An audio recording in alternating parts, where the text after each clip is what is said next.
ಜೇವರ್ಗಿ ಪುರಸಭೆಯಲ್ಲಿ ಪೌರ ಕಾರ್ಮಿಕನ ಮೇಲೆ ಹಲ್ಲೆ ಖಂಡನಾರ್ಹ. ಜಿಲ್ಲಾಧ್ಯಕ್ಷ ಗುರುಲಿಂಗಪ್ಪ ಸುಲೇಕರ್. ಜೇವರ್ಗಿ ಪುರಸಭೆಯ ನೈರ್ಮಲ್ಯ ನಿರೀಕ್ಷಕರಾದ ರಾಜಶೇಖರಯ್ಯ ಅವರ ಮೇಲೆ ನಡೆದ ಹಲ್ಲೆ ಖಂಡನಾರ್ಹ ಎಂದು ಕರ್ನಾಟಕ ರಾಜ್ಯ ಪೌರ ನೌಕರರ ಸಂಘದ ಜಿಲ್ಲಾಧ್ಯಕ್ಷ ಗುರುಲಿಂಗಪ್ಪ ಸುಲೇಕರ್ ಹಾಗೂ ಜಿಲ್ಲಾ ಪ್ರಧಾನ ಕಾರ್ಯದರ್ಶಿ ಸಂತೋಷ್ ಚಲವಾದಿ ತೀವ್ರ ನಿಂದನೆ ವ್ಯಕ್ತಪಡಿಸಿದ್ದಾರೆ.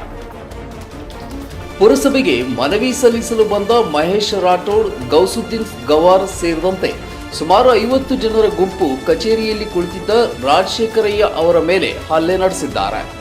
ಈ ಘಟನೆ ಕಚೇರಿಯ ಸಿಸಿಟಿವಿಯಲ್ಲಿ ಸೆರೆಯಾಗಿದ್ದು, ಪೌರ ಕಾರ್ಮಿಕರ ಮೇಲೆ ನಡೆದ ದೌರ್ಜನ್ಯಕ್ಕೆ ತೀವ್ರ ವಿರೋಧ ವ್ಯಕ್ತವಾಗಿದೆ. ಈ ಹಲ್ಲೆ ಸಂಬಂಧ ತಪ್ಪಿತಸ್ಥರನ್ನ ಕೂಡಲೇ ಬಂಧಿಸಿ ಕಠಿಣ ಕಾನೂನು ಕ್ರಮ ಕೈಗೊಳ್ಳಬೇಕು ಎಂದು ಸಂಘದ ಜಿಲ್ಲಾಧ್ಯಕ್ಷ ಗುರುಲಿಂಗಪ್ಪ ಸುಲೇಕರ್ ಹಾಗೂ ಕಾರ್ಯದರ್ಶಿ ಸಂತೋಷ್ ಚಲವಾದಿ ಆಗ್ರಹಿಸಿದ್ದಾರೆ.